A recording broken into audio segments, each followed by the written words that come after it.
সকলের প্রিয় প্রিয় অভিভাবক বিএনপির ভারপ্রাপ্ত চেয়ারম্যান দেশ নায়ক তারেক রহমান। ওই নেতা আছে? সবাইকে হাত তুলে বলতে হবে নেতা আছে। হাসিনা পালিয়ে গেছে, নেতা আছে। ওই সেই নেতা তারেক রহমান। তারেক, সকলকে ধন্যবাদ। বিসমিল্লাহির রহমানির রহিম। প্রিয় বাংলাদেশ, প্রিয় দেশবাসী ভাই ও বোনেরা, আজকের এই অনুষ্ঠানের সম্মানিত সভাপতি জনাব মির্জা ফখরুল ইসলাম আলমগীর, মঞ্চে উপস্থিত নেতৃবৃন্দ, সামনে উপস্থিত আমার প্রিয় সহকর্মীবৃন্দ, আসসালামু আলাইকুম।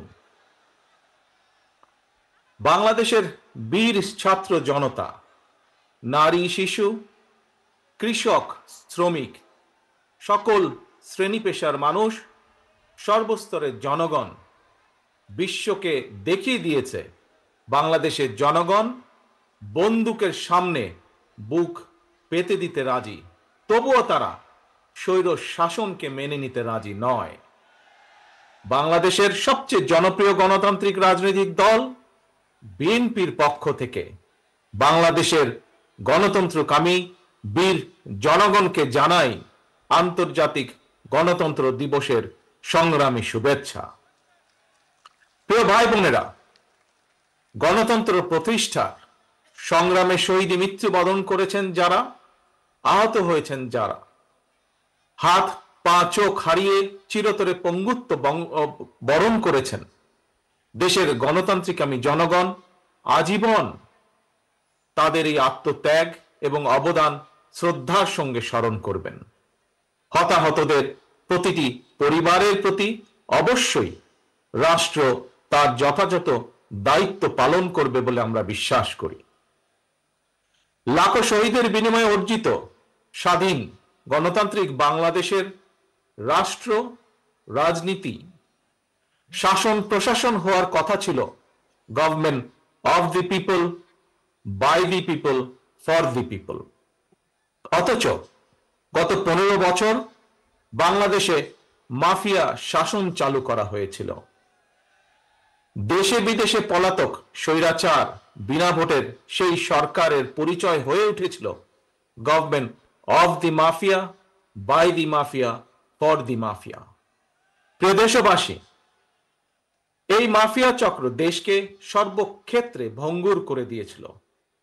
দেশকে সম্পূর্ণ আমদানি নির্ভর, ঋণ নির্ভর এবং পরনির্ভরশীল রাষ্ট্রে পরিণত করেছিল।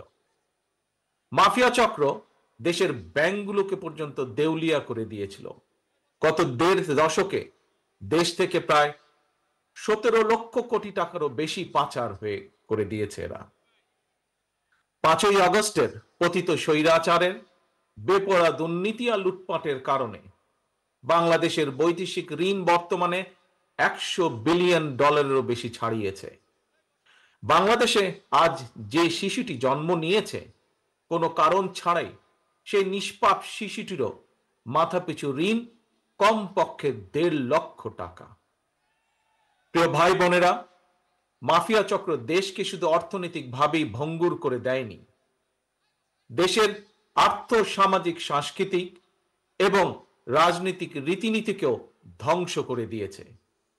প্রতিটি সাংবিধানিক এবং বিধিবদ্ধ প্রতিষ্ঠান অকার্যকর করে ফেলা হয়েছিল। খোদ বিচার বিভাগকেই ফ্যাসিবাদের সূতিকাগারে পরিণত করা হয়েছিল।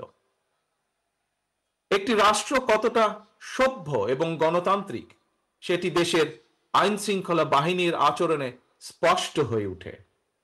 কিন্তু মাফিয়া চক্র দলীয় স্বার্থে ব্যবহার করতে গিয়ে দেশের আইন শৃঙ্খলা বাহিনীকেও সম্পূর্ণ বিপর্যস্ত করে দিয়েছে। গণতন্ত্রকামী প্রিয় ভাই ও বোনেরা, অন্যায়, অনিয়ম আর অরাজকতার বিরুদ্ধে গণবিস্ফোরণে মাফিয়া চক্রের প্রধান দেশ ছেড়ে পালানোর পর দেশে মাফিয়া শাসন শোষণের অবসান ঘটেছে। পতিত স্বৈরাচারের পলায়নের মধ্যে দিয়ে একটি গণতান্ত্রিক মানবিক বাংলাদেশ গড়ার পথে প্রধান বাধা হয়তো দূর হয়েছে, তবে বাধা দূর হলেও মাফিয়া চক্রের রেখে যাওয়া 15 বছরের জঞ্জাল কিন্তু এখনো দূর হয়নি। এই জঞ্জালকে দূর করে জনগণের, বাংলাদেশে জনগণের ভোটে জনগণের কাছে জবাবদিহিমূলক একটি গণতান্ত্রিক সরকার প্রতিষ্ঠার লক্ষ্যে অন্তর্বর্তীকালীন বর্তমান সরকার কাজ করছে। তবে মাফিয়া চক্রের প্রধান দেশ ছেড়ে পালালেও মাফিয়া চক্রের বেনিফিশিয়ারি অপশক্তি প্রশাসনের ভেতরে থেকে কিংবা রাজনীতির ছদ্মবরণে অন্তর্বর্তীকালীন সরকারকে চ্যালেঞ্জ ছুড়ে দেওয়ার অপচেষ্টা কিন্তু অব্যাহত রেখেছে।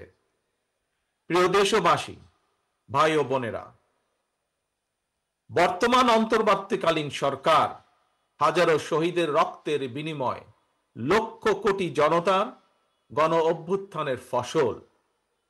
এই সরকারের কোনো কোনো কার্যক্রম সকলের কাছে হয়তো সাফল্য হিসাবে বিবেচিত নাও হতে পারে, কিন্তু এটি আমাদের প্রত্যেককে মনে রাখতে হবে, এই সরকারের ব্যর্থতা আমাদের সকলের ব্যর্থতা, বাংলাদেশের পক্ষের গণতান্ত্রিকামী জনগণের ব্যর্থতা। সুতরাং এই অন্তর্বর্তীকালীন সরকারকে কোনোভাবেই ব্যর্থ হতে দেওয়া যাবে না।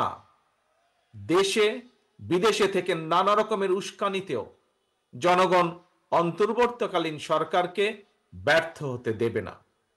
তবে অন্তর্বর্তীকালীন সরকার যাতে নিজেরাই নিজেদের ব্যর্থতার কারণ না হয়ে দাঁড়ায়, সে ব্যাপারে তাদেরকেও সতর্ক থাকতে হবে।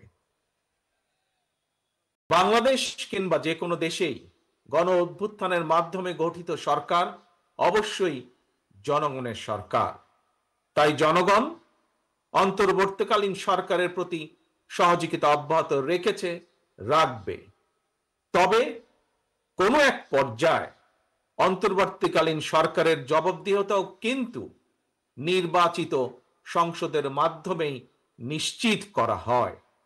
সুতরাং জনগণের রাজনৈতিক ক্ষমতায়নের মাধ্যমে একটি নির্বাচিত সংসদ এবং সরকার প্রতিষ্ঠায় অন্তর্বর্তীকালীন সরকারের সকল সংস্কার কার্যক্রমের প্রথম এবং প্রধান টার্গেট হওয়া জরুরি। এজন্যই আমরা মনে করি অগ্রাধিকার ভিত্তিতে জনগণের ভোটে নির্বাচিত প্রতিনিধিদের দ্বারা জবাবদিহিমূলক সরকার এবং সংসদ প্রতিষ্ঠার লক্ষ্যকে সামনে রেখেই সংস্কার কার্যক্রম এগিয়ে নেওয়া দরকার। কারণ জনগণের রাজনৈতিক ক্ষমতায়ন ছাড়া সংস্কার কার্যক্রমে প্রক্রিয়ায় জনগণের সরাসরি সম্পৃক্ততা ছাড়া উন্নয়ন, গণতন্ত্র কিংবা সংস্কার কোনোটিই টেকসই এবং কার্যকর হয় না। একটি অবাধ, সুষ্ঠু এবং নিরপেক্ষ নির্বাচনের মাধ্যমে প্রতিটি ভোটারের ভোট প্রদানের অধিকার নিশ্চিত করে ভোটারদের কাঙ্ক্ষিত প্রতিনিধি নির্বাচন করার অধিকার প্রতিষ্ঠার মাধ্যমেই জনগণের রাজনৈতিক ক্ষমতায়ন নিশ্চিত করা সম্ভব। এবং সেই লক্ষ্যে বিশেষ করে নির্বাচন কমিশন, জনপ্রশাসনের সংস্কার এবং আইন শৃঙ্খলা বাহিনীকে সক্ষম এবং উপযুক্ত করে তুলতে হবে। অগ্রাধিকার ভিত্তিতে পদক্ষেপ নিতে হবে। অন্তর্বর্তীকালীন সরকার ইতিমধ্যেই বেশ কিছু ক্ষেত্রে সংস্কার কার্যক্রম হাতে নিয়েছে। তবে আমরা মনে করি অন্তর্বর্তীকালীন সরকার এজেন্ডা সেটিং এর ক্ষেত্রে অগ্রাধিকার ভিত্তি নির্ধারণ করতে না পারলে গণ অভ্যুত্থানের সাফল্য ব্যাহত করতে ষড়যন্ত্রকারী নানা চক্র সুযোগ গ্রহণ করতে পারে এবং এরই ভিতর এর কিছু কিছু আলামত আমরা দেখতে পাচ্ছি। প্রিয় দেশবাসী, এবারের গণ অভ্যুত্থানের চরিত্র অতীতের যে কোনো গণ অভ্যুত্থানের চেয়ে ব্যতিক্রম। কেন ব্যতিক্রম? কারণ পলাতক স্বৈরাচারের অবৈধ শাসনকালে সকল গণতান্ত্রিক অধিকার, মানবাধিকার হারিয়ে জনগণ পরাধীনতার শৃঙ্খলে আবদ্ধ হয়ে পড়েছিল। এমনকি হুমকির সম্মুখীন ছিল দেশের স্বাধীনতা ও সার্বভৌমত্ব। তাই এবারের গণ অভ্যুত্থানের মধ্যে দিয়ে কেবল মানুষের অধিকারই প্রতিষ্ঠিত হয়নি, দেশের স্বাধীনতা সার্বভৌমত্ব রক্ষা পেয়েছে। দেশ এবং জনগণ এখন স্বাধীন। গুম, খুন, অপহরণ আর বিভীষিকাময় আয়নাঘরের আতঙ্ক মুক্ত। স্বাধীনতা সার্বভৌমত্ব রক্ষার পর এবার দেশ এবং জনগণের স্বাধীনতা সুরক্ষায় প্রথম কাজ হতে হবে রাষ্ট্র এবং সমাজে মানুষের গণতান্ত্রিক অধিকার এবং লুণ্ঠিত ভোটের অধিকারকে পুনঃপ্রতিষ্ঠিত করা। তাই প্রিয় ভাই ও বোনেরা, দেশে বর্তমানে প্রায় 12.5 কোটি ভোটার। এর মধ্যে 2009 সাল থেকে এ পর্যন্ত ভোটার তালিকায় প্রায় 2.5 কোটিরও বেশি নতুন ভোটার সংযুক্ত হয়েছেন। ভোটার হবার পর তরুণ প্রজন্মের এই 2.5 কোটিরও বেশি ভোটার একটিও জাতীয় নির্বাচনে ভোট দেবার সুযোগ পায়নি। ভোট দিয়ে তারা তাদের কাঙ্ক্ষিত জনপ্রতিনিধি নির্বাচন করতে পারেনি, অথবা তাদের নিজেরাও কেউ ভোটে নির্বাচিত হয়ে জনগণের প্রতিনিধিত্ব করার সুযোগ পায়নি। বিএনপি বিশ্বাস করে, বিএনপি মনে করে দেশের জনশক্তির অর্ধেক নারী এবং তারুণ্যের এই বৃহৎ অংশকে রাজনৈতিক অংশীদারিত্বের বাইরে রেখে একটি বৈষম্যহীন মানবিক রাষ্ট্র গঠন সম্ভব নয়। সংবিধান কিংবা প্রবিধানে যাই থাকুক, জনগণের রাজনৈতিক এবং অর্থনৈতিক ক্ষমতা নিশ্চিত করা না গেলে, সংস্কার প্রক্রিয়ায় জনগণকে সম্পৃক্ত করা না গেলে শেষ পর্যন্ত কোনো সংস্কার কার্যক্রমেরই কার্যকরী ফল পাওয়া যাবে না। প্রিয় দেশবাসী, ভাই ও বোনেরা, রাষ্ট্র, রাজনীতি এবং রাজনৈতিক দল হিসেবে বিএনপি দলীয় রাজনৈতিক কার্যক্রম সংস্কারের লক্ষ্যে প্রথমে 2022, পরবর্তীতে 2023 সালে বাংলাদেশের পক্ষের গণতান্ত্রিক রাজনৈতিক দলগুলোর প্রতিনিধিদের উপস্থিতিতে 31 দফা কর্মসূচি ঘোষণা করেছিল। তবে ঘোষিত 31 দফাই শেষ কথা নয়।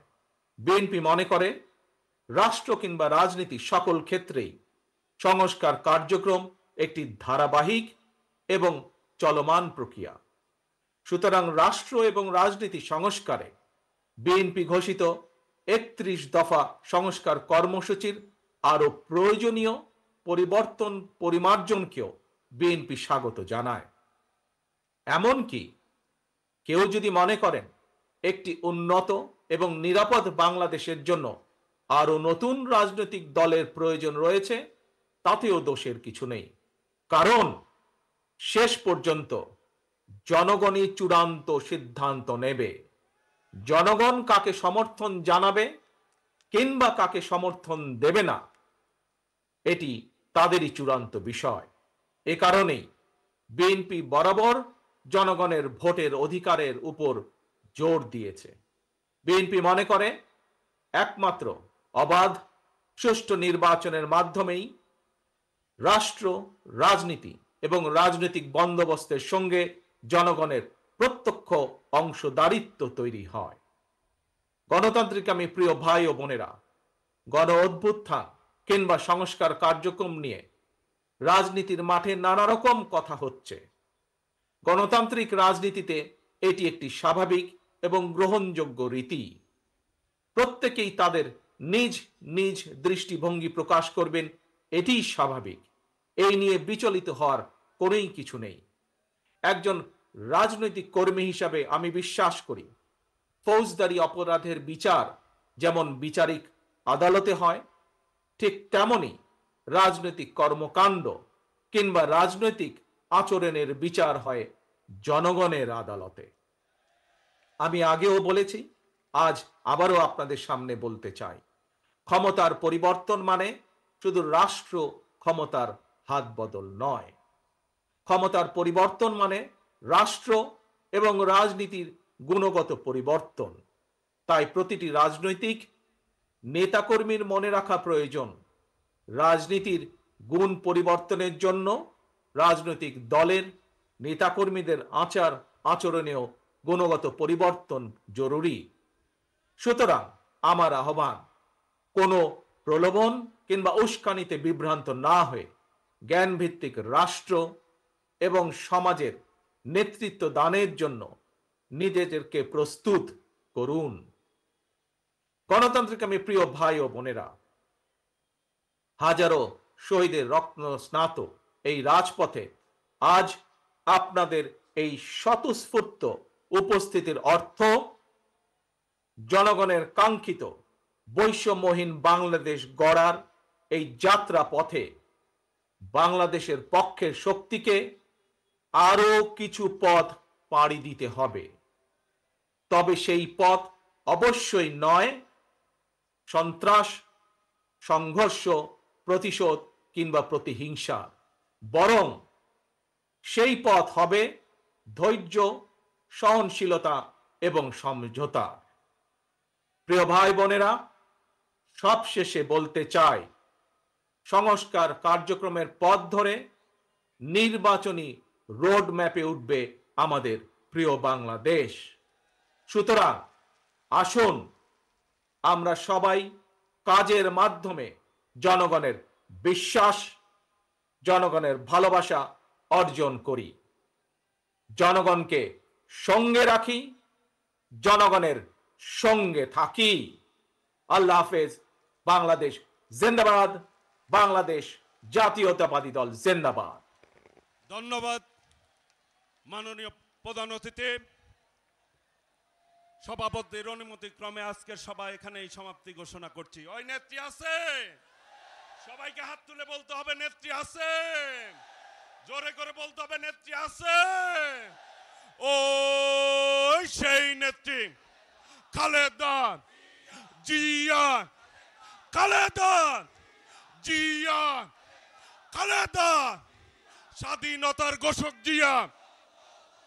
লও লও লও সালাম।